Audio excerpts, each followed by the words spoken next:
it's vitalist medicine. It's looking at the whole being, at the body, mind, and spirit, and kind of coming together with all of that to find remedies for people. Hello, friends. Welcome to Medicine Stories, episode 33. I'm Amber Magnolia Hill, and I'm glad you're here. Big news around here. It just started raining a few minutes ago. I am in Northern California. I'm about an hour away from the campfire, and I cannot begin to put into words the relief of fire season being over, and of just knowing that my house isn't going to burn down this year for the next 6 months at least, maybe longer, hopefully much longer.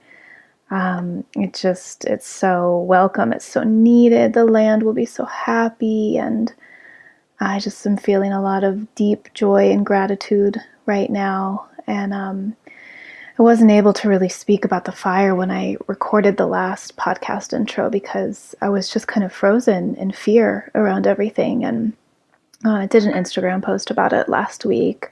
I'm Mythic Medicine there if you want to check that out. But suffice it to say, it's just terrifying living in this tinderbox and knowing at any moment it can wake up in the middle of the night and the flames are at your door. It's always been my biggest fear since I was a tiny child, to burn to death. And I don't even like thinking about it. I don't even like saying those words out loud, and that it's such a reality now for so many millions of people on the West Coast.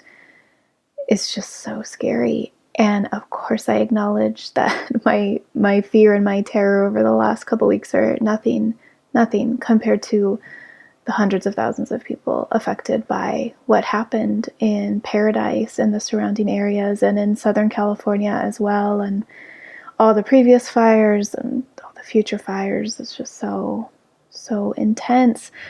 If you're interested in all this, I really recommend a recent episode of the For the Wild podcast. I think it's called like Myths and Misinformation About Wildfires, something like that. Is really, really great and gives a much bigger sort of ecological framework for these wildfires, as well as tips for, protecting your home if you're in this area. My husband Owen and I have done a lot of fire preparedness around our home, and will continue to do so. So today I'm talking with Anja Robinson. Anja is a truly gifted herbalist, and I love this episode because it gets really, really like technical and scientific, and just full of really practical advice around herbalism and around health for people in female bodies. We talk about a lot of good stuff. Let me tell you about the giveaway we're doing first, though. So on Patreon at patreon.com/medicine stories, we're doing a big giveaway for $100 gift certificate to Anja's shop, Mana Medicinals, as well as $100 gift certificate to my shop, Mythic Medicinals. So $200 all together you can win just by being a Patreon supporter at the $2 level. So head over there and check that out, and please enter and be a part of it. Anja and I talk a little bit about birth in this episode, and she mentions my birth story for my youngest, Nixie, born 2 years ago. And I just want to say, if you want to check that out, it is at my website, mythicmedicine.love, and I would just go to that homepage and type birth into the search bar at the top of that page there. I also have my oldest, my 12-year-old's birth story up there. It was the first blog post I ever wrote, was that birth story in 2006. And seriously, if I hadn't posted that, I probably wouldn't be doing this now. That got me into blogging. It introduced me to a whole bunch of people who I'm still friends with. And that just, one step after another segued really into me doing what I am doing now here with this podcast. So I also want to let you know that Anja and I are going to record a second interview because there was so much more I wanted to talk about, both in terms of herbalism and Anja's personal life. She's got some big story medicine around the death of her mother and her past as a drug abuser. And I mean, just incredible what she has been through and how she has ended up doing what she's doing now. So I really wanted to get more into that. And it just seemed like the only way to possibly do that was to record a second interview. So that'll be coming out soon. Stay tuned for that. Oh, and the Patreon giveaway will end on the winter solstice. Gives everyone enough time to listen to this episode or maybe the next one and enter. And then whoever wins will get many medicines in the mail a little bit after Christmas, which I think is nice because, it's disappointing after Christmas. It's kind of a letdown, right? So set yourself up to receive something awesome, possibly, if you win. Okay, the things that Anja and I talk about today, I want to do this in the intro because it's a lot. It's just a lot of good stuff, and I want you to keep listening to get all this info. So just so you know, and keep this podcast going today, we talk about the intersection between herbalism and functional medicine, why the deeply embedded idea in herbalism of just live like your grandmothers lived and you'll be healthy just doesn't work anymore in these modern times. Health confusion and information overload. A name is a prayer. The meaning of Anja's name and how it ties into her life path. The gateway of birth and the role of a birth attendant. And then we get into understanding the complex dance of women's hormones and what we can do to create better hormonal health. We talk about digestion, the liver, PMS, headaches, bloating, cramps, water retention, breaking out, PCOS, endometriosis, fibroids, toxic overload, xeno-estrogens, and so much more. Stuff that, like I say in this interview, has just always been hard for me to wrap my mind around, but Anja's got it. The importance of the lymphatic system, which cannot be overstated. The insanity of the truly toxic products that are marketed to women as real femininity. We talk about Rosemary Gladstar's idea of don't put anything on your skin that you wouldn't put in your mouth. And then we get into a deep dive into breast health, reframing self-exams, knowing the terrain of your own body, what to look for and what not to worry about, and the flexibility of breast tissue. She talks about her teacher saying, tenderize that meat, which is funny.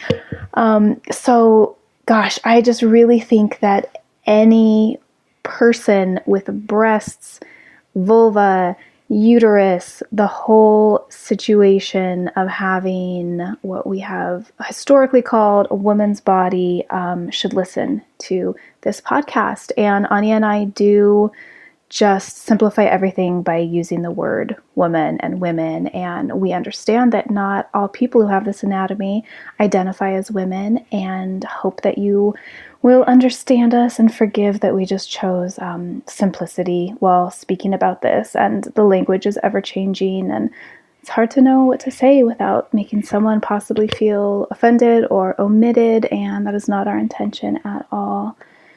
I also wanted to mention that Anja talks about her ebook about breast health, and you can find that just by going to her website, Mana, M-A-N-A, medicinals.net, and you can download her ebook there, which is awesome. So I think that's it. Let us proceed with this interview with Anja Robinson. But first, the bio. I always almost forget the bio. Anja Robinson is a founder of Mana Medicinals, a small business focused around embodied wellness for women. She's a clinical herbalist, holistic nutrition consultant, women's health educator, and full-spectrum birth doula with extensive training in Ayurvedic medicine. Anja is passionate about women's health and believes that it is every woman's birthright to have access to a healthy lifestyle in sync with the body's natural rhythms. She believes in the body's innate capacity for healing and a woman's own intuition around her well-being. She helps empower women to take back their health through body literacy and syncing with their natural cycles. She has woven a tapestry of healing that bridges the scientific with the spiritual and the clinical with the intuitive. That is so true. I just love that about her. This unique perspective of women's health is steeped in many different traditions, weaving together Ayurveda, traditional Western herbalism, functional nutrition, and intuitive womb wisdom. Anja believes that healing is elemental, and through exploring the ways in which the elements are expressed in each woman's individual constitution, insight is gained into the pathways toward optimal health. She is passionate about whole foods nutrition, botanical medicine, and sustainability for bodies and lifestyles, as well as for the earth. Anja's handcrafted botanicals, women's wellness mentorships, and workshops represent a compassionate system of healing, helping women, families, and communities lead healthy, vibrant lives in harmony with our sacred ecosystems. All right, how great does that sound? Let's talk to Anja. Hey, hi Anja, welcome to Medicine Stories. Hi, Amber. So happy to be here. Yeah, I'm glad that we're talking because having this interview coming up, I did what I always do, and I did kind of a deep dive of your website and your writings and your offerings, and was reminded that you're a deeply knowledgeable, like super smart, well-trained, clinical herbalist. And that's something that I am not in a lot of ways. I've done a lot of research and learning, but you've got really specific knowledge about certain body systems and this sort of clinical, what's that kind of medicine, functional medicine background, right? Yeah. Which I love. I've been saying lately, I swear if I could go back again, I'd still be into herbalism, but I'd really want to go into functional medicine. So, well, okay, let's just start there and then we'll get into more personal stuff. But how did you come to be doing what you're doing, and how do you merge those two?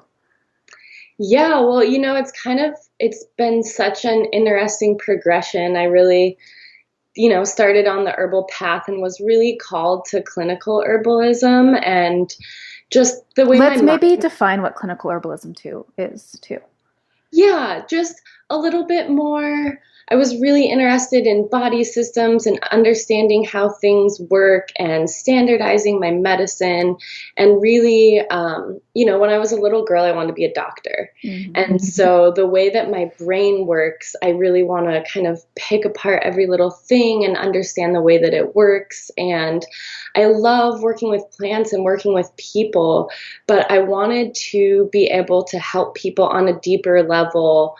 I mean, I love giving someone a tea or a tincture, but I've always been really, really interested in root cause medicine and kind of looking at the bigger picture. And to me, clinical herbalism is getting a little bit deeper than just giving this plant for that symptom. It's kind of understanding the body and the systems on a deeper level and really looking at root cause and how to it's vitalist medicine. It's looking at the whole being, at the body, mind, and spirit, and kind of coming together with all of that to find remedies for people. I think about it too, just the word clinical. It's you're working one-on-one with people. You are in it with other people. I don't work one-on-one with people. I kind of take in information, synthesize it in my own way, and then disseminate it. But I'm not sitting across from another human being, taking their case history and learning and experimenting and learning as I go through people and through the years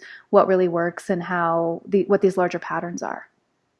Yeah, and I think that's something for me that's been really, I love that herbalism is not standardized. They don't want it to become standardized.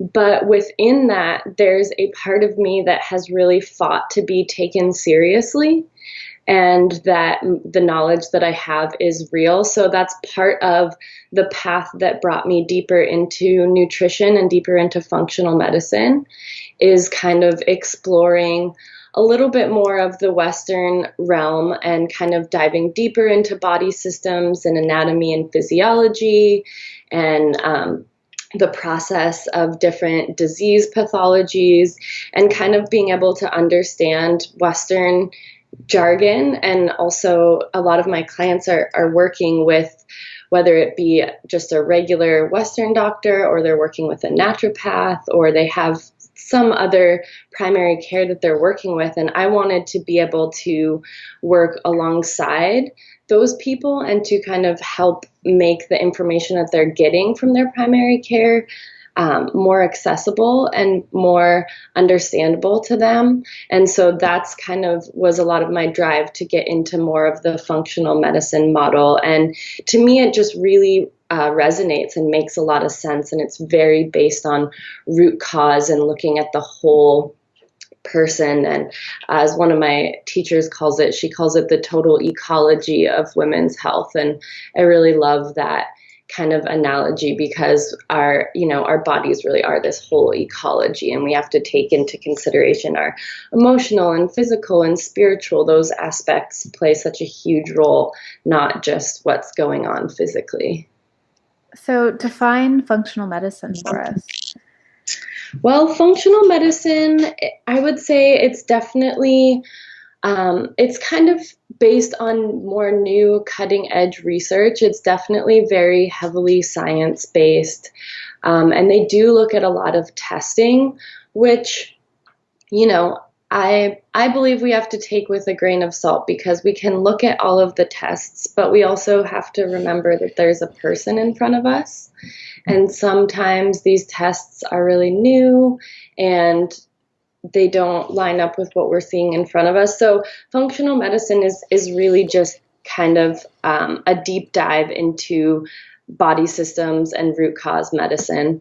And it is based on a lot of really current scientific data. So I think that's something that is really great about it, is there's a lot of clinical studies coming out, and functional medicine it's really integrative. So it blends holistic therapies, it blends nutrition, herbal medicine. It's kind of it's looking at all of the different forms of medicine that are out there and kind of pulling from all of them, which I like.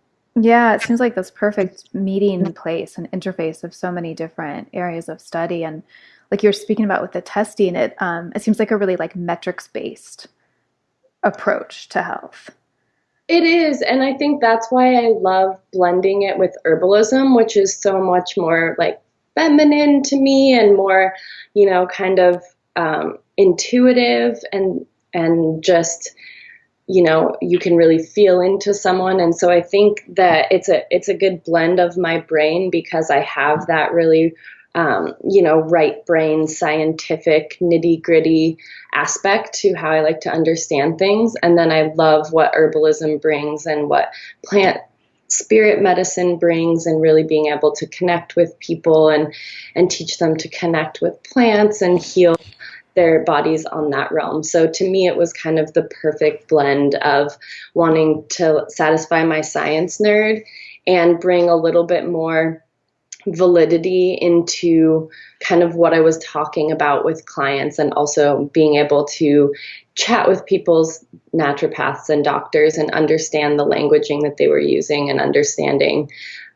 maybe the testing or the medications or any of the different things that they were doing, so then I could be able to help my clients understand that, because I don't think that there's a big language kind of bridge between what's happening in the Western model, and then when you go and see your doctor, you have no idea what they're really talking about. So just kind of wanting to create a bridge there for women between wanting to heal themselves naturally and still knowing when they need something more and they need to be working with a primary care. So I think for a long time, the sort of dominant narrative in herbalism, which is valid in its own way, and that I really subscribe to for a long time, has been, just live like your grandmothers lived. Just eat nourishing food and take whole herbs and everything will be fine. And that's just not true anymore in the modern world with the toxic load that we are all constantly exposed to. So I've really, in the last couple of years, come around to a place of so highly valuing, the metrics, the tests, the really like deep clinical dives into each individual's health, because we're all dealing with different things, manifesting it in different ways, autoimmune issues, hormonal imbalance. There's so much there. So I love that you're doing this. Yeah, and I mean, obviously I always start with nutrition and with whole foods and whole herbs, but sometimes we really are at a place in our culture where our soil health is just, even if we're farming organically, maybe we're not getting the amount of nutrients in our foods that our ancestors were able to get in the foods that they grew in the soil. And with our stress load and toxic load, there's some things like, even if you were to eat the best, most whole foods, organic based diet, we still might not be hitting kind of where we need to with certain nutrients in this day and age, because we just can't get them from our foods the way we used to be able to. So it's been an interesting journey for me as well, because I used to be really anti-supplement. And I'm still very cautious when I do use them. And I really, if I decide to use them, there's a very good reason why. But there's certain things, especially as women, that it's really important to be supplementing in this day and age, just so we can literally have all of the building blocks we need to have all of our body processes be working in a healthy way. Exactly. And yeah, even if you are eating all organic food, as I've been doing for at least 15 years now, I still have health issues and will continue to. Glyphosate is in at least 75% of the air we breathe and 75% of the rain that falls down in this country. And that disrupts, the normal pathways in our bodies and how we take in nutrients, like you were saying. So the soils are depleted of nutrients, and then our body is like absorptive. That's not the word. I always say that word. Pathways are being disrupted.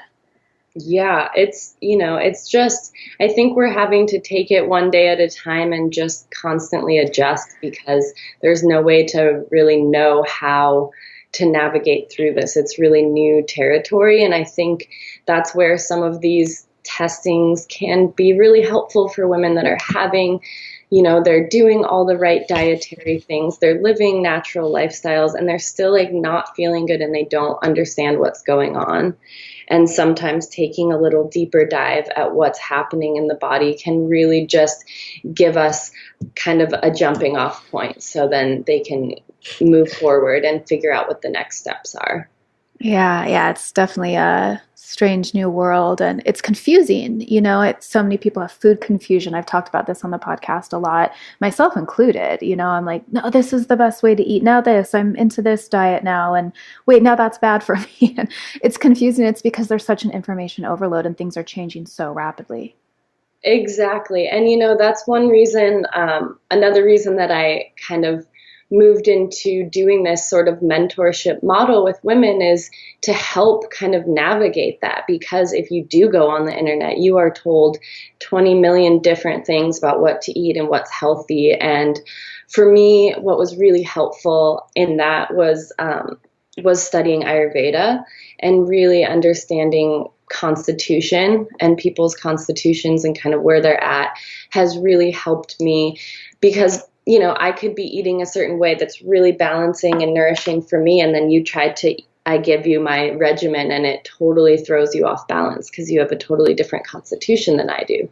So there's something in that ancient system of understanding our doshas and understanding the underlying elements that are at play in our bodies that can really help us to make proper decisions with our diets. And of course, that's going to change throughout the cycles of our life and throughout the different seasons and throughout the different seasons of being a woman. And so it's constantly shifting, and we're constantly moving towards balance. Balance is not something that we ever fully achieve. Once we get there, then something is going to shift again. So that's such a good perspective. Okay, let's just pull back a minute and talk about an aspect of your personal mythology that I found really neat, and then we'll get back into this because it's sort of related. I would tell us about your name, about the name Anja, Anja. So, my mother is from Germany, and it is a pretty common German name. And I'm, my mother had passed away about 9 years ago, so I never really got a chance to ask her about why she named me that. I wasn't that interested in it before the time that she passed, but just doing kind of my own research and kind of looking into what that name means. It actually means mother in Hungarian, which I have found really interesting because that's been one of the really deeply underlying archetypes that I've played out in my life. I feel like I'm very much a mothering person. I have a heart tattooed on my chest that says mama. Like an actual human heart. Actual human heart. Anatomically correct. And I just think that it's so interesting, our names, and kind of how I believe that a name is a prayer. It's a spell. It's holds so much power, and not really knowing much about my name, and then in the past, I don't know, 5-10 years, just looking deeper into that. I just found that really interesting because I really think it speaks to who I am on a really deep level. Well, it's really neat. And then the main focus of your work is with women's health, and you provide doula services. You do placenta encapsulations. Mm-hmm. Yeah, so I do. Yeah. Yeah, you work with mothers on a really super important level.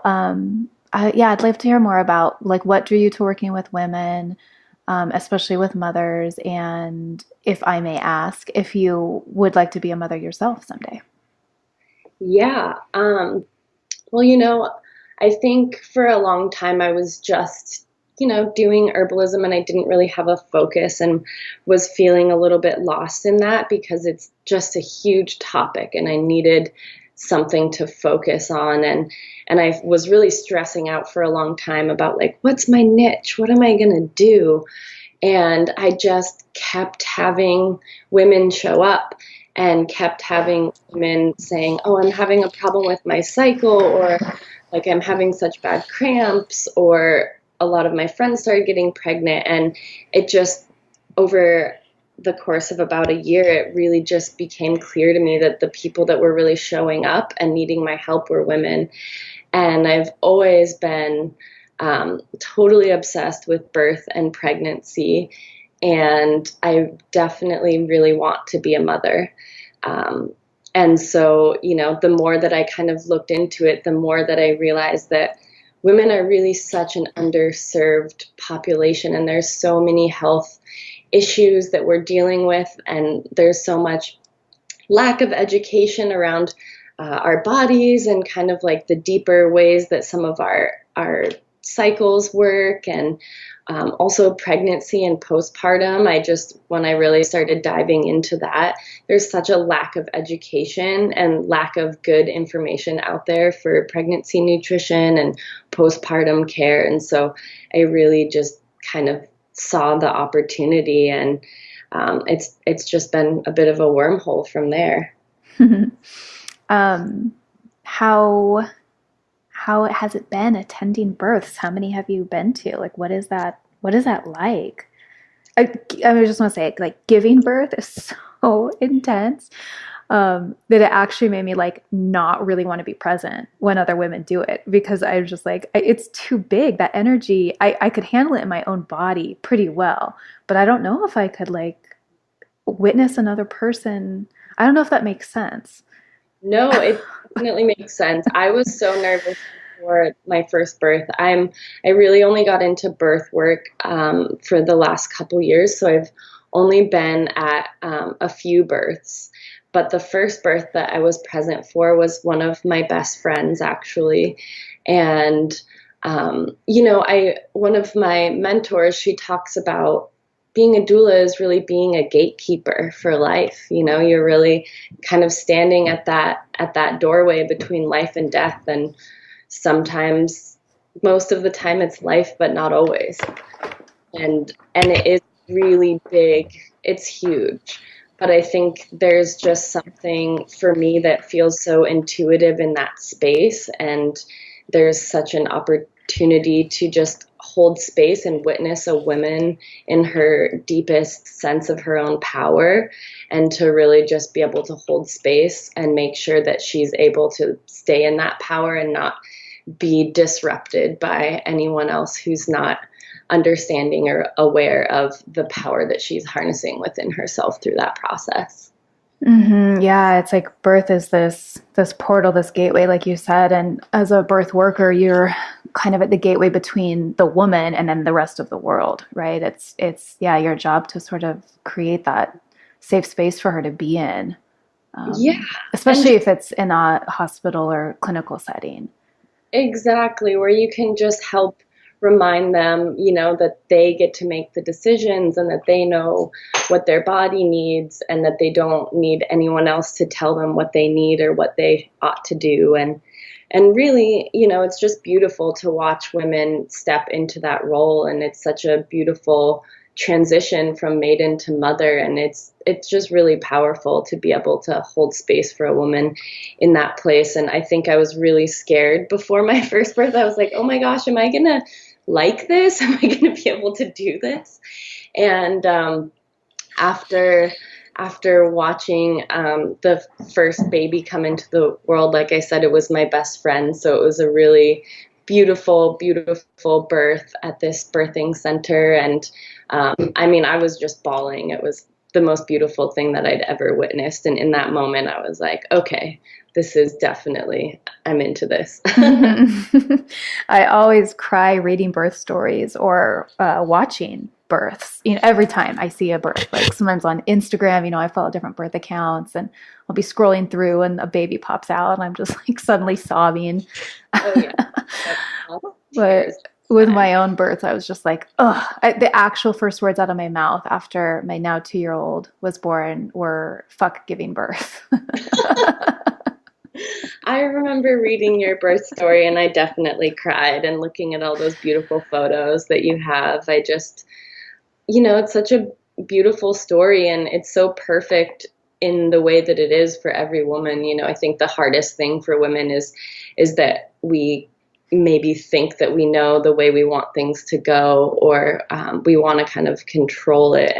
And part of it is just this like really deep surrender into allowing the birth to be, you know, what it's going to be. And we can do so much to control it. But then at a certain point, we just have to fully surrender to the moment. And that's big. That's so big. Yeah. It's just the deepest relinquishing of control going through that process. So let's stick with women's health here. You know, so I find hormones so confusing. Like endocrinology, I just cannot wrap my mind around it. No matter how much I read, I'm like, I still don't get it. And you seem to have like a really, you've nailed it. You've got it. So I was looking through your blog this morning and you talk about estrogen, excessive estrogen, and you know, and about iron deficiency.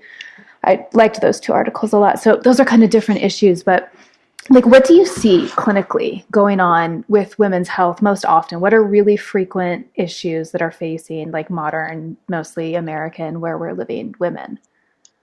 Well, you know, the estrogen dominance, you kind of hit that one on the head, just bringing that up. That is just it's such a big issue with women in this day and age. And, you know, our hormones are very complex. And I've spent a lot of time reading books, and I've studied it from different teachers and listened to a million lectures. And there's times where my head is spinning because it's so complex. And our estrogen and progesterone are constantly doing this dance. where they need to be in balance. And there's so many things that are present in our daily realities that are kind of messing up this balance between our estrogen and progesterone. So a couple of the things that I talk about a lot, because I do a lot of I teach a lot about breast health and about the lymphatic system. And so within that lens of looking at our hormones, there's a few different ways that our estrogen can get really out of balance. And one of those ways is our lymphatic system is really our body's natural detoxification system. It's where all of our cellular metabolites and kind of byproducts of all of our hormones and everything, that is how they leave the body, is through the lymphatic system. And the lymph streams into the blood, and then that goes to the liver where we process it, and then things leave the body. So a big thing that's happening in our culture is just stagnation in general, and stagnation of lymph. And our lymphatic system, it doesn't have a pump like the circulatory system does. So it relies on exercise or physical manipulation like dry brushing or using a gua sha or abhyanga, oil massage. Somehow moving our blood and our lymph physically is the only way that it moves. So, we live in a culture where we sit in the car a lot, or we sit at, maybe people are sitting at a desk, or they're just busy in their lives and they're not getting enough exercise. So all of these hormone kind of byproducts are sitting in the lymphatic system, and if they don't move out quickly enough, then they actually begin to be reabsorbed. And so that can actually throw off our estrogen progesterone balance, because that estrogen, which is trying to leave the body after our cycle is over, and we're kind of starting a new cycle right after our menstrual period, then all of those hormones need to leave the body. And if we're not moving, we're actually reabsorbing those old hormones that are trying to leave. And that can also happen, that's also really tied into digestion. So one of the ways that once things do move through the lymphatic system, that they can come out of the body is through urine and through our stool. And so if we are constipated, if our diet isn't great and we're not having enough bowel movements every day, then the same thing can happen. The estrogen actually can get reabsorbed through the walls of the colon. And at that point, the liver has started to break down the estrogen, and it's in a different form than it was initially. And it's actually in a form that's more toxic to our bodies. So if we're not having good digestion and we're not moving things through quick enough, then we're reabsorbing this more toxic form of estrogen. And then it throws off our balance of estrogen and progesterone. And just to give an example, some of the big issues that a lot of women face, basically all PMS symptoms are related to estrogen dominance. So headache, bloating, water retention, cramps, breaking out on like around the chin area on the face. We all like PCOS, polycystic ovarian syndrome, endometriosis, sometimes fibroids. A lot of these are related to estrogen and estrogen dominance. So a lot of kind of symptoms that women are experiencing within their reproductive system actually have to do with this balance. So it's a really big topic. And the other issue that's really coming into play here is environmental toxins and xeno-estrogens. So basically, these are chemical substances that are out in the world. They can be in plastics, they can be in, glyphosate or chemically sprayed agriculture or meats or, household cleaning products, all these different places. But these are basically substances that are endocrine disruptors that once they go into our body, they actually bind to our cells, to our estrogen we have little kind of like a lock that is on every cell that's an estrogen receptor. And these xeno-estrogens that are out in the environment from chemicals actually bind to those estrogen receptors, and they trick our body into thinking that it's an estrogen. So that is another whole thing that we are now exposed to as women, with all of these chemicals constantly bombarding us, and it's totally throwing off our balance of estrogen and progesterone, and it's totally throwing off our entire endocrine system. Wow. Yeah, I mean, all of that sounds so familiar. So obviously, ideally, if you were going to be helping someone with excess estrogen, you'd be sitting with them, maybe doing labs, definitely getting to know their constitution. But can you give some general recommendations for listeners who might see themselves in what you just described? Yeah, well, one thing, just that we should all be doing, obviously, there's no way for us to completely avoid chemicals in this day and age. Is just not possible. But the first thing is to really look at our lives. What foods are we eating that are wrapped in plastic? Are we drinking out of plastic water bottles? Are we, let's take a look at all of our household cleaners. Are we using natural, vinegar and maybe an essential oil or something versus Pledge or something like that? Are we looking at our body care products? Are they organic and natural? The more that we can kind of mitigate the amount of chemical bombardment that we're getting is going to be helpful. So obviously, again, we can't totally eliminate that, but we can look at what are the important vegetables to make sure we're buying organic. And if we are going to be eating meat and dairy, those are things that are really, really important to eat organic and get grass-fed, because the hormones and the antibiotics that are in conventionally farmed meats are also endocrine disruptors. So, meat is a whole subject. I know it's come up on here before, and I'm not even going to go into that. But if we are choosing to eat animal proteins, making sure that we're getting organic and grass-fed sources of that is really important for our hormonal balance. So just kind of looking at detoxifying our daily lives as much as possible is a big thing. And then movement, making sure that we're moving our bodies, that we're getting exercise, that our lymph is moving, is really, really important. Like I said, that's our natural detoxification system. So I teach a lot about, doing body brushing and using a gua sha, and, go out and get your blood moving, take a walk, take a hike, just get moving. And then within our diets, obviously, eating a whole food-based diet and getting a lot of fiber. So with what I was talking about, the digestion and not going to the bathroom enough, a big thing is people aren't getting enough fiber in their diets. And fiber comes from whole fruits and vegetables and legumes and whole grains. And just for a little bit of perspective, our Paleolithic ancestors were eating about 100 grams of fiber every day, and the standard American diet has about 8 grams of fiber in it. And what we're shooting for, kind of in the holistic nutrition realm, we're shooting for between 30 and 40 grams of fiber a day. And what that actually looks like on your plate would be 6 to 9 servings.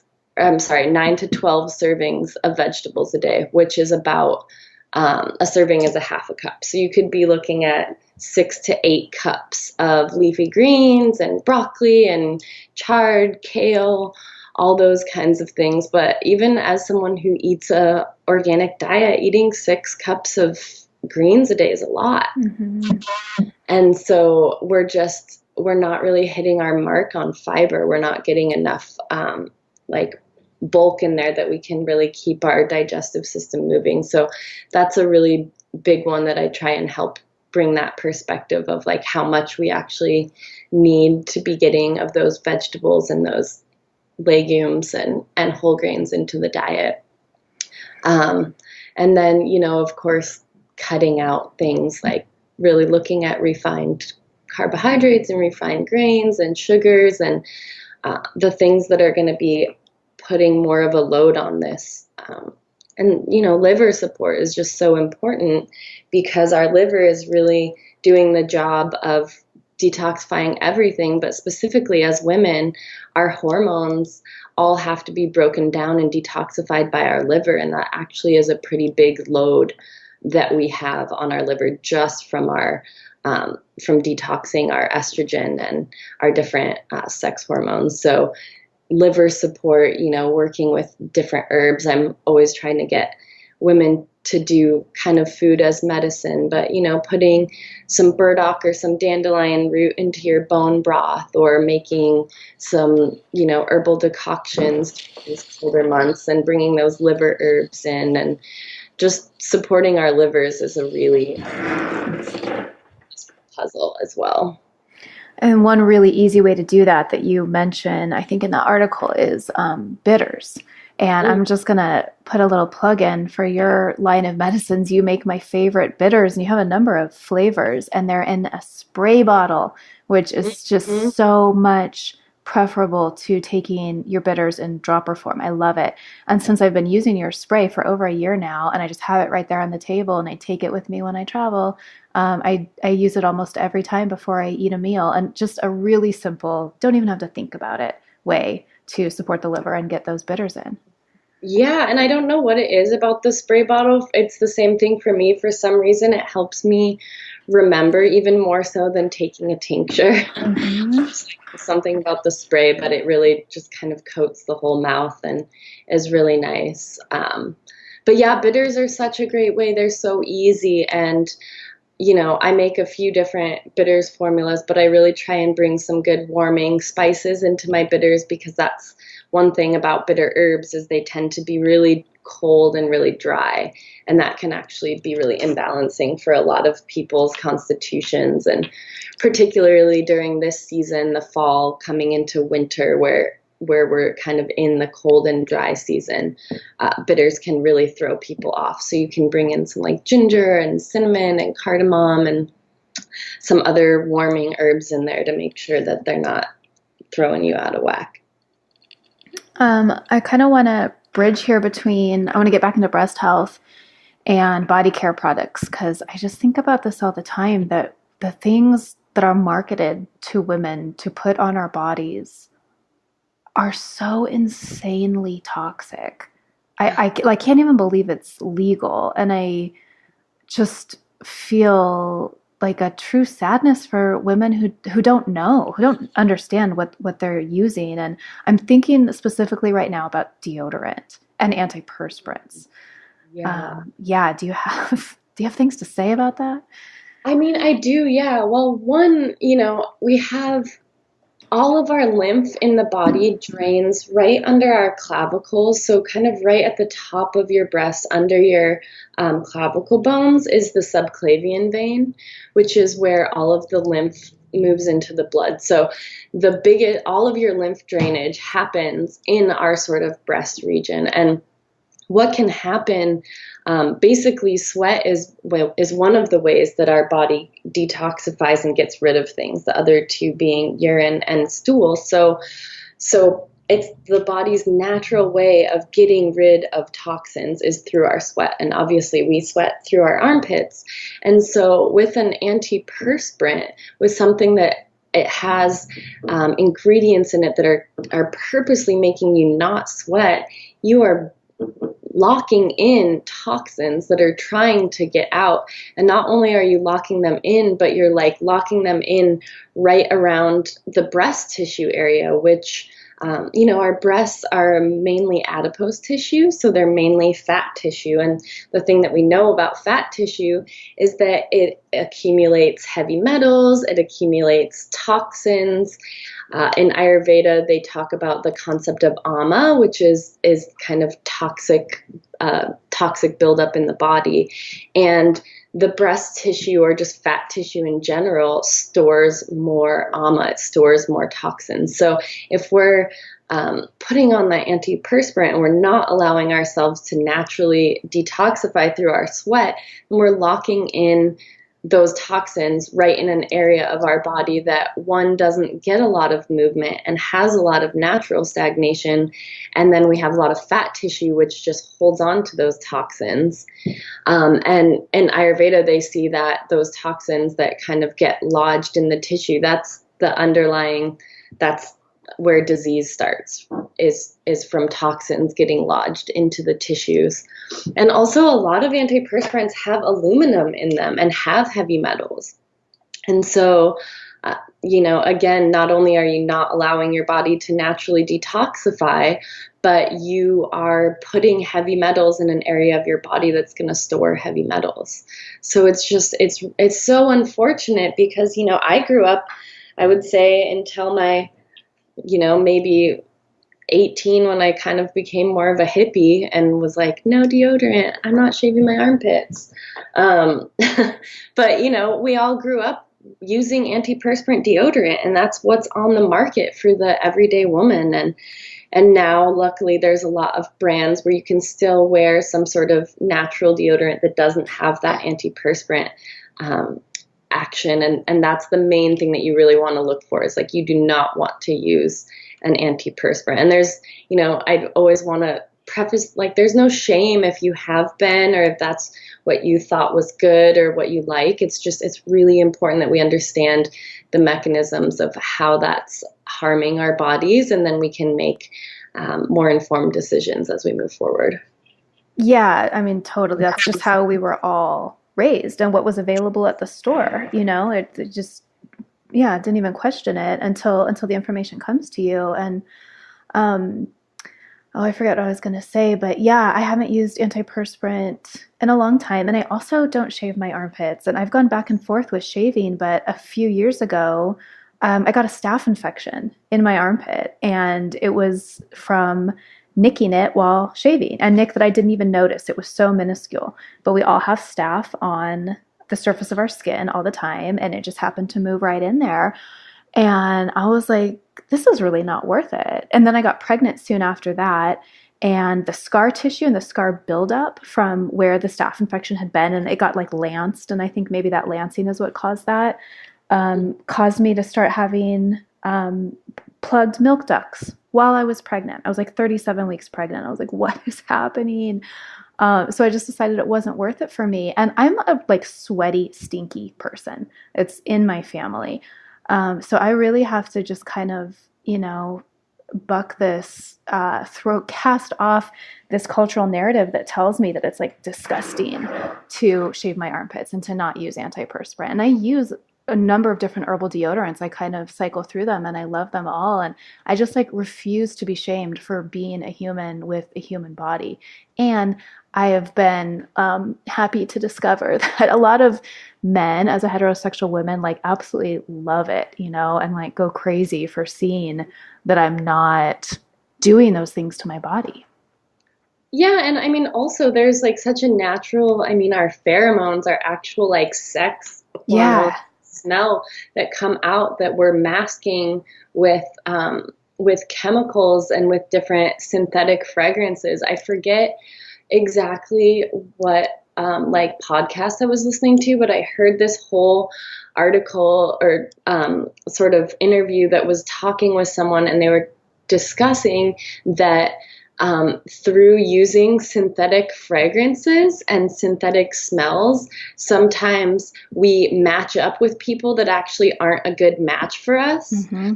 Because we can't actually smell their real like pheromones, and that's such a way that we know that we've found someone that we're compatible with. Mm-hmm. That I've heard that if you like their smell and you kind of connect in that way, and that through like masking and having all these synthetic fragrances, people are like having a harder time connecting through that kind of that like deeply animal.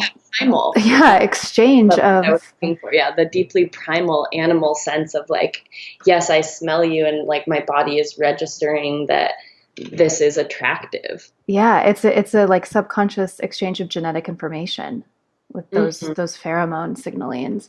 And not to mention, of course, we now know from multiple studies that women who are on hormonal birth control Yep. have their pheromone pathways completely disrupted and will often choose a mate who, once they go off birth control, they're like, what? Yeah. I'm not into you. How I did that know. happen? It's so interesting. It's really crazy. So, that is a huge thing about deodorant. And there is a lot of great natural options. And I totally understand, women who are in the workplace and really need to not have sweaty armpits and need to not Totally. have body odor. And there's a lot of great alternatives out there now, and finding one that's right for you and that works well. Yeah, Um, I want to acknowledge that too, that being like in a workplace, especially like a corporate workplace or anywhere where you're highly visible, that's very different than me like being a stay-at-home mom running my business at home.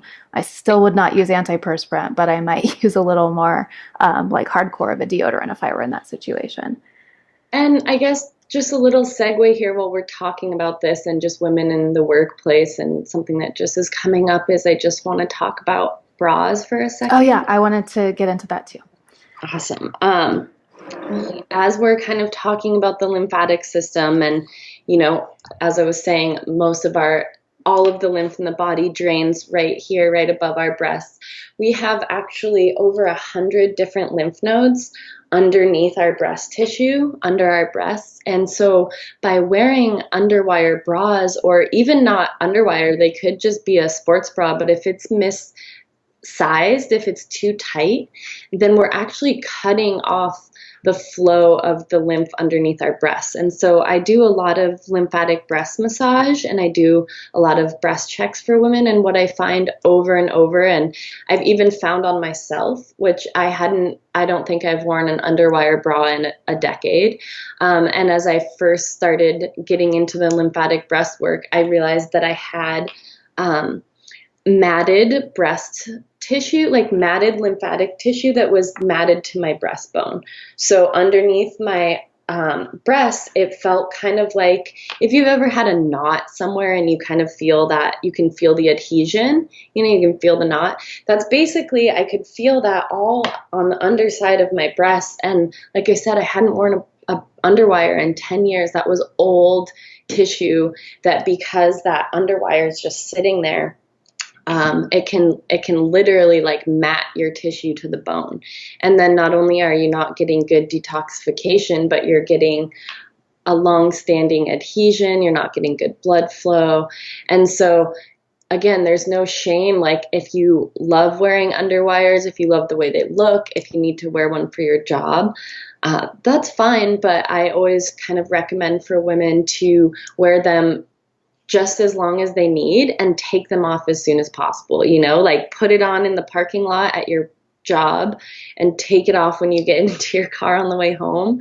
And like make sure to give yourself a nice little breast massage and get the like lymph and the blood and everything flowing under there. And kind of a good rule of thumb when you're trying to figure it out is if you ever take off your bra and you have a mark, like you have a line where you can see what you were wearing, then it's too tight and you're definitely not getting good lymphatic flow. So even if that's a sports bra or a little bralette and it's not sized right and you have a mark where it was, then you need to find something that fits better. And I always just recommend for women to go into one of those fancy bra stores. You don't have to buy anything, but they always will size you for free. So you can find out, the exact amount of inches. And also just kind of another thing to think about is what material our bras are made out of, because a lot of undergarments are synthetic materials. And again, where it's in an area that is really sensitive and it's up against our skin. So the more that we can use natural materials for our undergarments is really important as well. Yeah, isn't breast tissue really absorbent? That's the word, not absorptive. Yeah, breast tissue is very absorbent, and I mean all of our tissue really is, and that's where this whole body care products is such a big thing too, because anything that we put onto our skin, it's actually bypassing. If we put something into our mouth, it goes through the digestive system and it goes through the liver and it kind of goes through its whole natural process of being detoxified in the body. But when we put stuff directly on our skin, it is bypassing that entire detox system, and it's just being directly absorbed into the bloodstream. And so I always love what Rosemary Gladstar says, like, don't put anything on your skin that you wouldn't put into your mouth. Mm-hmm. That's just, I've always kind of loved that and really lived by that. And that's why when we're like looking at these products, like you said, even some of the more quote unquote natural, or there's, marketing and branding is just so crazy these days. You go into, let's just say, Whole Foods and look at the natural like lotions and soaps and stuff, and then you still turn some of those bottles over and read the ingredients. And if you can't pronounce those words and you don't know what they are, then you probably shouldn't be putting it on your skin. Mm-hmm. And it's just so confusing because now things are being marketed as like, oh, natural and healthy, and we still want to like turn it over and look and really see what's in there and make sure there's no parabens, there's no synthetic dyes, there's no, just, I just look for words that I can't pronounce. Mm. And if, then I'm like, well, I don't really want that anyway.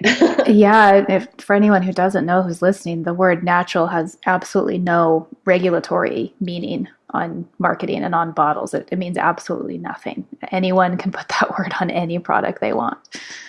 It's surprising actually how many things say natural, and then you look at it and you're like, so what about this is actually natural? Yeah. And it's because they have like one plant extract in there somewhere. Yeah. Yeah. I mean, again, not to shame any individual woman, because it's our culture and it's the heaviness of marketing and just this toxic culture that we've been a part of for so long. But I mean, just think about what women are expected to look like every day, especially in the workplace. And yeah, so high heels, maybe like really tight pantyhose or tights or pants of some kind that are restricting the belly, the uterus, that whole area, bras that uplift. You can't have real boobs. You can't have saggy boobs in any way.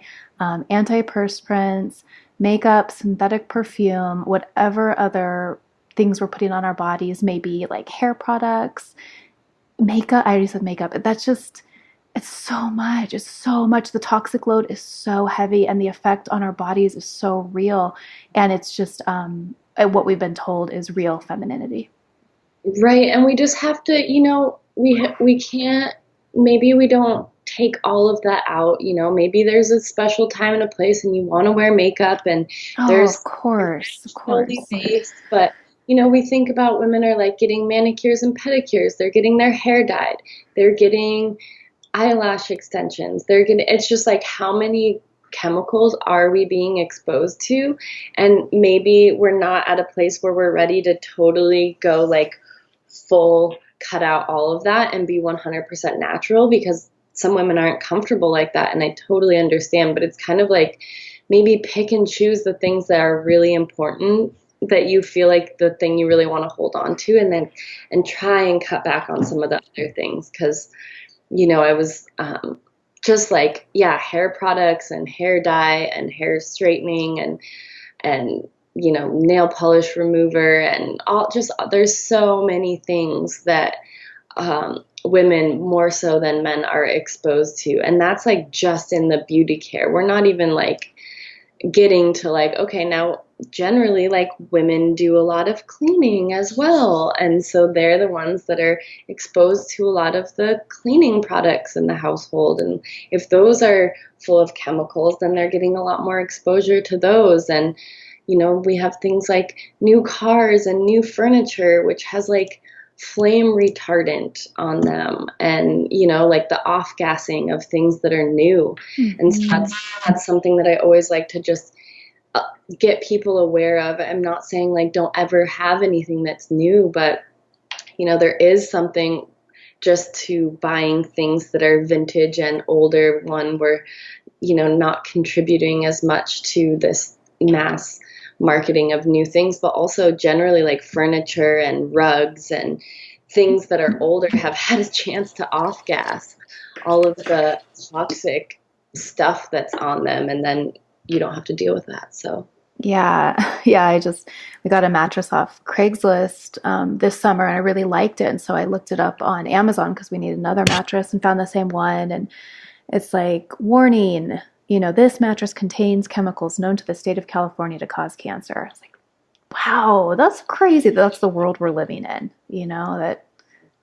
Yeah. it is. So like I said, there's no, we just have to take baby steps. And it's like, if the first thing that you do is like start using white vinegar to mop your floors instead of something else, like that's such a good step. And if we can find a natural deodorant, and if we can start supporting our livers, like through all of this, supporting our livers will just help our bodies be able to deal with these heavier toxic loads, and really looking at our foods and making sure that we're not getting extra toxins in the foods that we eat. And there's a really great resource that I like to share with clients. It's called the Dirty Dozen and the Clean 15. Mm-hmm. You can Google it, but it's just a really great little list of vegetables and fruits that are really important to buy organic. And then some of the clean 15 are ones that you can actually get away with that are not organic, that are probably going to have less or not really have much residual pesticides. But the Dirty Dozen are ones that we're really saying like, hey, let's look out for these and try and not eat conventional, because these are the ones that are really in the chemicals. Yeah, like strawberries are, I think, maybe number one on the Dirty Dozen because they're so permeable. You're just basically eating those pesticides. And then like avocados are on the Clean 15 because that skin is so thick. That's like, yeah, it's okay. Organic avocados can be expensive. Buy them non-organically and you're going to be all right. Right. And so we just have to take steps, because I know it's not within everyone's, availability in their daily lives to be able to eat fully organic and do this. But it's like, if we can kind of pick and choose the ways that we can be more natural, that can really support our overall endocrine health long term, it's really important for us as women. Yeah, and just real quick to touch on the natural cleaning products, there's a great way to save money. Literally, the only two cleaning products I've used for the last 15 years are white vinegar and Bon-Ami, and they get everything done that I need to clean in my house. And white vinegar is so cheap. So cheap. Incredibly cheap. Bon-Ami is too. So breast health, like how do you have tips or techniques for breast self-massage, or like what women should be looking for, and just, general ideas for how to actually connect more with our breasts and be more present with them? I think so many women are completely cut off. Yeah, well, I will say some things here without going too much onto a tangent. But so, one thing that I think is really, really interesting, that there's a woman, Christiane Northrup. She's a ND. She wrote the book Women's Bodies, Women's Wisdom. And I love what she says in there about reframing the breast self-exams, because actually in 2009, they started changing within the Western medicine realm. They changed the regulatory, they stopped telling women to do breast self-exams, because what was happening is women were doing breast self-exams, were finding a lump or something, were coming in, getting biopsies, and they were finding massive amounts of benign lesions in women's breasts. So basically women were like getting freaked out, getting an invasive biopsy, and nothing was wrong. And what Christiane Northrup talks about is this reframing as, the breast self-exam used to just be like you do it once a month and you're looking for a lump and you're looking for cancer. And she just talks about kind of the laws of attraction and what are we really calling in. So I really love to just start out with this reframing of like, let's get to know our bodies. Let's feel our breast tissue every day so we can feel really like empowered in that. And if something does change, we're aware because we've been touching ourselves so much that we know that something is different. And we can find things early. But instead of approaching your breasts in this kind of search and destroy attitude. Instead, we're coming to our breast tissue and loving them up and juicing them up and getting our lymph moving and, connecting with our bodies, because, the breasts are so intuitive. It's such an intuitive center as women. And if you think about, the way that we stand, like our breasts are literally the first thing that come in contact with the world around us.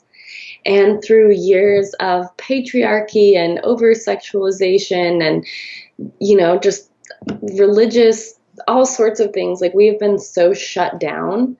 And, there's so many, women have so many stories. Either maybe they feel like they have too much or not enough, or maybe there's been abuse or trauma, or, there's so much that comes up when we touch our breasts or even talk about our breast health. And so one of the ways that's so healing is to really just to start like loving ourselves and like accepting what we have and the beauty that breasts are. They're all so different and they're all so beautiful, and just touching them and loving them and getting things moving in there every day is just really so important. So I highly recommend that women have some sort of a breast care practice. I know you have a really lovely ebook on body oiling, and I actually think that body oiling is a great way to connect with the breast tissue.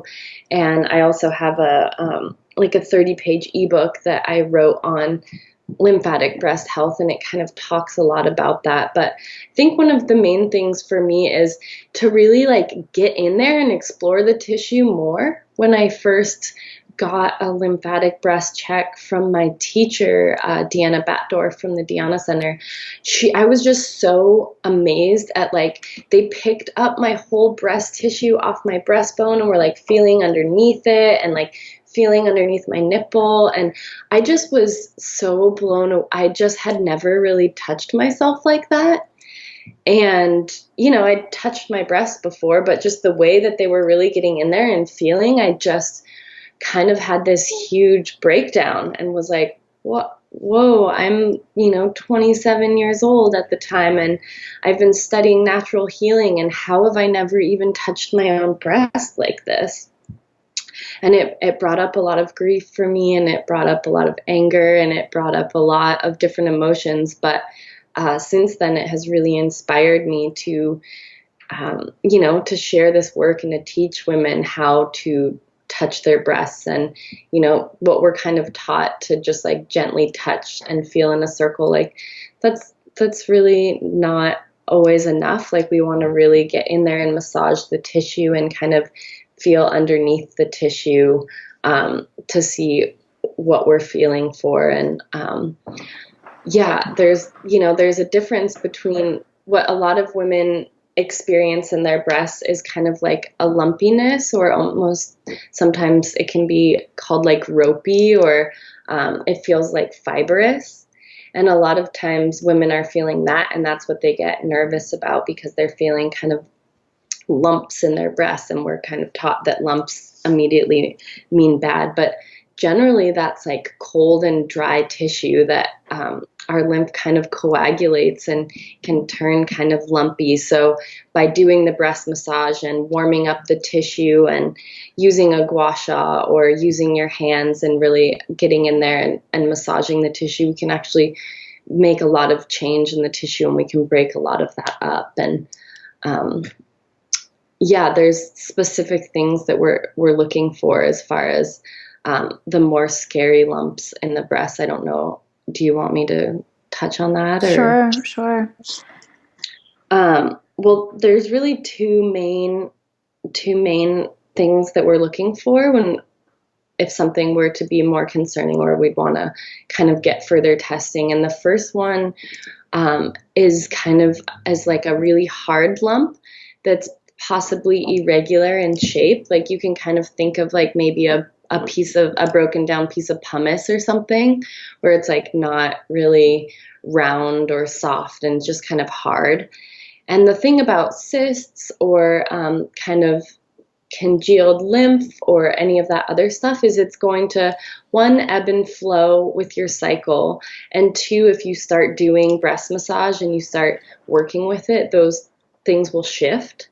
And if you find a hard lump that you're working on your breast tissue and it's not shifting and it's not changing and just kind of staying the same, that is something to be concerned about. And the other thing about those lumps is they won't have pain.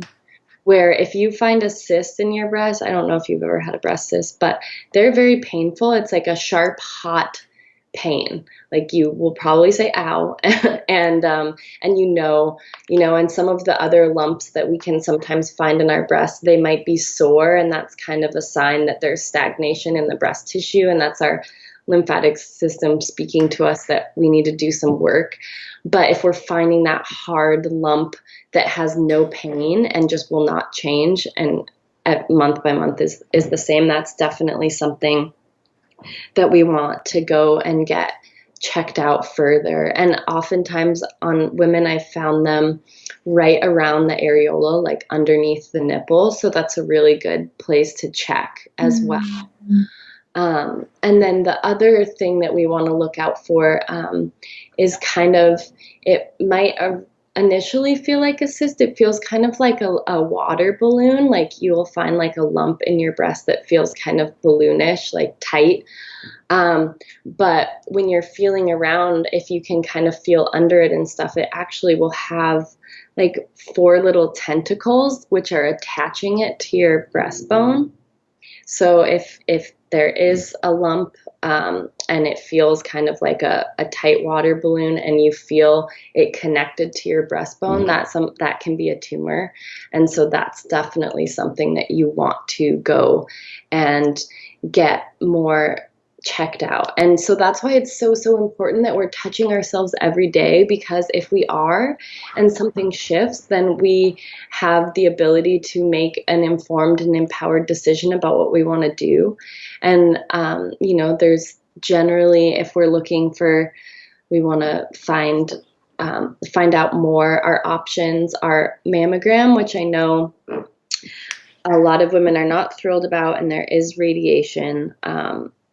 There's mammogram, there's thermography, which is like a heat scan of the body, and then there's ultrasound. And the one thing that I want to say about that is that I have worked with and spoken to many women who had mammograms and things didn't come up, but they showed up on thermography, and vice versa, where people like didn't want a mammogram, so they got thermography, nothing showed up, but something showed up on the mammogram. And so none of these tests are like ironclad. And so if you are dealing with wanting to get something checked up more, I really recommend just doing all of them.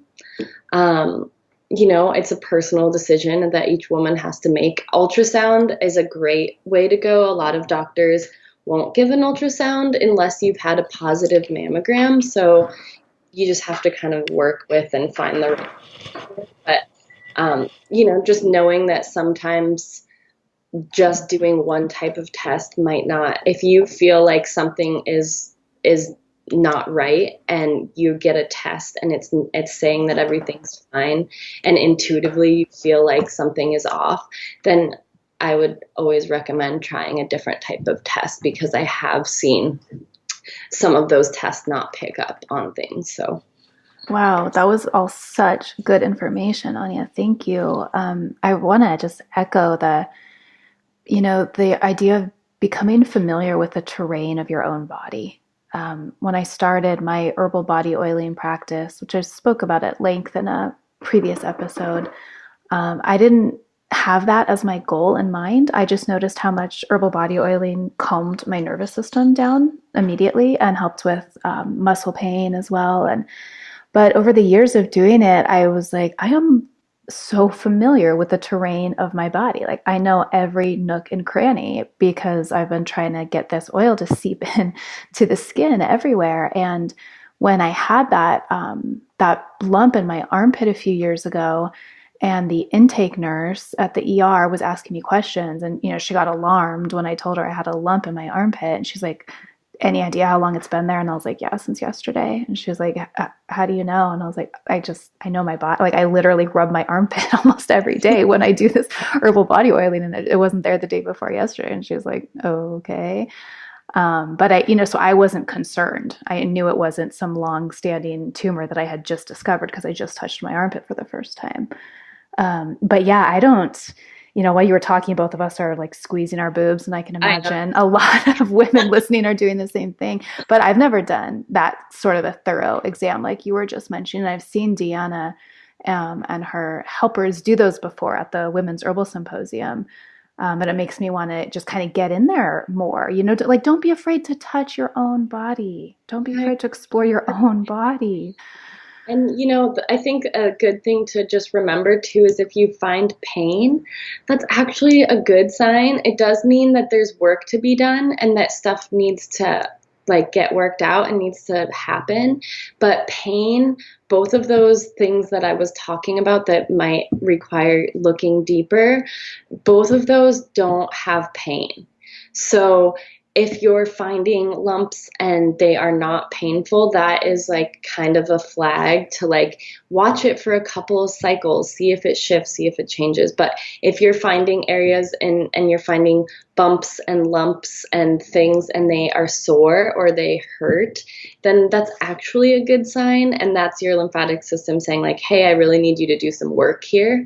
But those are things that are not as scary. So I think it's really important. And I think that so many of us are sort of afraid to touch our own bodies and our breasts deserve as much care as like our hair, or we spend time, I mean, maybe not every woman, but women spend time doing their makeup or their hair or washing their face or all these other different things. And if we spent 10 minutes a day massaging and rubbing our breasts, it can make a world of difference. And I really love doing it like in a sauna or in a bath or after a shower. Once our body is warm, that heat really helps to liquefy the lymph so we can get a lot more work done that way. And it feels so good too. It feels so good to have your breasts touched in a non-sexual way, or as a currently breastfeeding mother in a non-nursing way. And we just forget how completely interconnected all parts of our bodies are. And when I'm having back pain, which is pretty frequent, I'll notice that like a good breast massage, of course, improves my back pain because it's all connected through there. Yeah, and it's just such a big thing, like you just mentioned, breast tissue is so stagnant. Other than foreplay, breastfeeding, or if we have an actual self-care practice around our breasts, like that tissue does not get movement. And because it's mostly adipose tissue, there's less blood flow bringing fresh oxygenated blood into that area than versus like a muscle. And so there is just naturally more stagnation in that tissue. And unless we're moving it, like our breasts do not get enough movement and they need to be rubbed, and it's really healing to have them be touched non-sexually. And a lot of women don't really know what that is like. And I think it's really empowering, and it's really, it's just something that I really hope that this conversation inspires women to get more curious and to kind of learn some more breast massage techniques and just to get in there and touch them and love them. Mm-hmm. Well, let's just touch on too how fetishized the female breast has become in our culture and how much shame so many of us have around our breasts not looking perfect, not looking like Playboy perfect, porn perfect. And just especially like when I was growing up, I was born in 1981, and this is still very much out there, but so much through like the 80s and 90s, the only good breasts were like Pamela Anderson's. And there's definitely like backlash, and now with the internet, there's so many more images out there, but it's still the dominant paradigm. And I have A cups, and I was just so ashamed for so long. Like they should be bigger and they should look like that. And it's taken me a long time to unwind the shame around that, or even like feeling comfortable with my husband seeing them. Sometimes I'm like, no, look away, which is so silly and embarrassing to admit. But especially after breastfeeding, just how the breast tissue changes when you've nursed two kids. But the great thing is, one thing that my teacher always says, like literally our tissue, like we are meat, right? Like our tissue is meat and it needs to be tenderized. It needs to be tenderized. And through doing this work, we can enact so much change in our tissue, like tissue that is more like saggy or flaccid, or like what happens naturally to breasts after breastfeeding. Through using a gua sha and doing lymphatic work, we can actually like tonify and change our tissue. And it's just a way that we can really become more comfortable and learn to love our bodies. And that's kind of when I touched on our breasts being this really intuitive center as women and how shut down that's been. I've really found that through the practice of breast massage and like getting more movement, we're actually like becoming more in tune with this intuitive center that's been so shut down.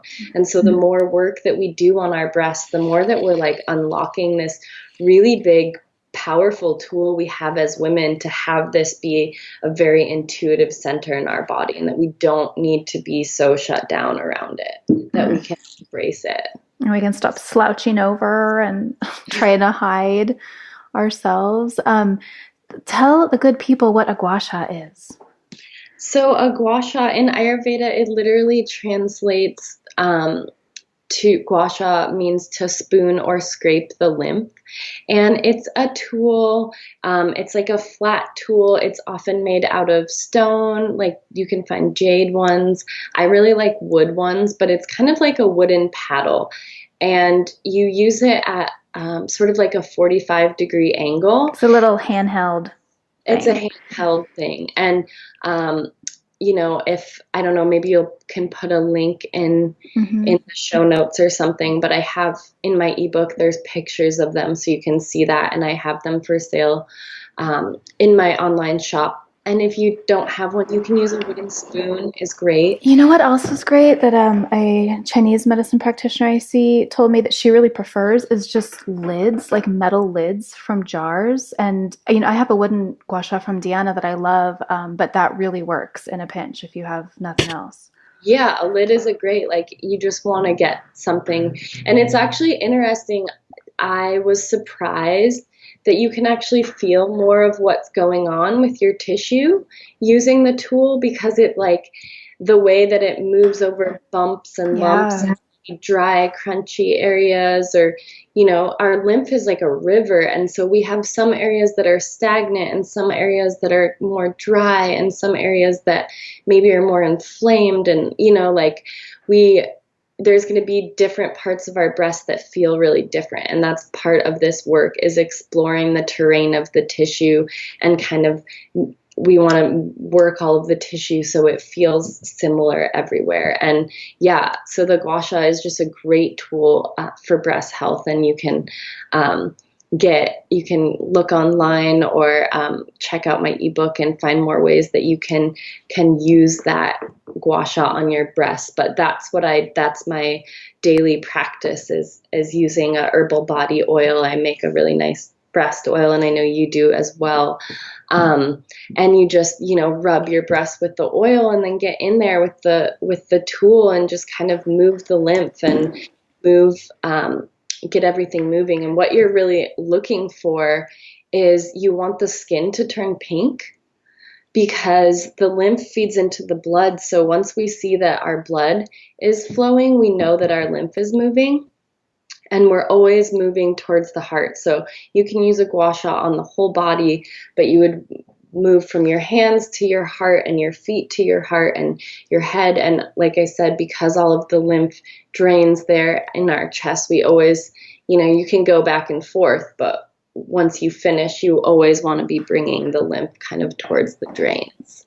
That is so true what you said. Like, you would think that your hand would be able to feel all the little like micro regions of your body and of the skin and what's right beneath the surface when you're massaging it. But using a gua sha, you really can feel more, like when the terrain changes, when there's a little bump or whatever there. Yeah, it's really, really helpful. So I so encourage it. And the reason that I love the wood ones is they last forever. Like the stone ones are great, but I've broken a handful of them in the shower because they like slip off and then they break. So I just like wood because it lasts forever. But like I said, wooden spoon, yeah, top of a jar lid, anything to just like you're using it at that 45-degree angle, and you're just kind of moving back and forth and breaking up crunchies and breaking up areas of stagnation and getting the blood and lymph moving, and you're really not going to hurt yourself. The biggest thing that might happen if you're really like going to town is you might notice that you get what looks like a hickey or like a bruise starting to come up. And what that actually is lactic acid that is detoxing out of your tissue. And so the more that you do this and the more tonified that your tissue gets, the less that will happen. But if you're ever using a gua sha and you're really working an area and you notice that you're getting kind of what looks like raspberries or hickeys, then that's what that is. And you just want to be careful and not go crazy, like if you have something to do the next day and you don't want to be covered in. Oh man, I'm realizing that I haven't used my gua sha in months, and I'm just remembering how good it feels. So I'm really excited to dig it up. And I think we should wrap up. This was a lot of really good information, and we could go so much longer. I know, I can talk forever. I had so many more notes and questions written down. So maybe we'll do it again or we'll figure something out. But yeah, tell people where they can find you and if you have anything coming up. Yeah, well, I'm actually, I don't have anything coming up the next couple months. I'm kind of taking the winter to work on content and regroup a little bit, but you can find me at monamedicinals.net. And there I have information on my private practice. So I have private practice. I do wellness mentorship with women, kind of combining herbalism and Ayurveda and functional and integrative medicine. I also have an online apothecary there where I make botanical medicines. So, and I've got a blog and I write quite often on my blog about all things kind of women's health and nutrition there. And also, if you're interested in studying herbalism and you're wanting to study in person, I am going to be core faculty for the Hawthorne Institute, which is an herb school based out of Southern Oregon. And they have a 450-hour Foundations Herbalism and Ayurveda program. So if you're interested in looking into that, you can find them at you can Google the Hawthorne Institute and find more information about that. That's awesome. Okay. Thank you so much, Anja. Yeah, thanks, Amber. Thanks so much for having me on. And I just hope that this has been, inspiring for people to get out there and touch their boobs. Thank you for taking these medicine stories in. I hope they inspire you to keep walking the mythic path of your own unfolding self. I love sharing information and will always put any relevant links in the show notes.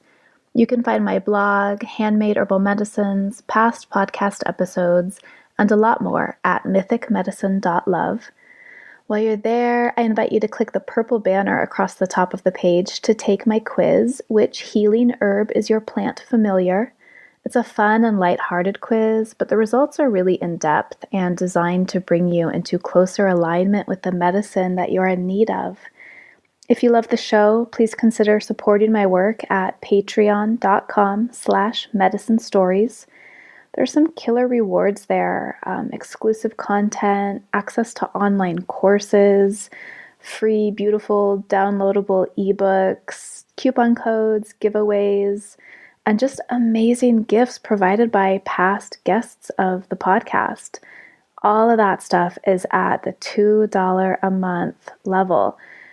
For a little more, you can access my herbal ebook or my small online course. And that's all there as a thank you, a huge thank you from me and from my guests for listening, for supporting this work. I love figuring out what I can give to people on Patreon. It's so fun. And I love that Patreon makes it that you can contribute for such a small amount a month.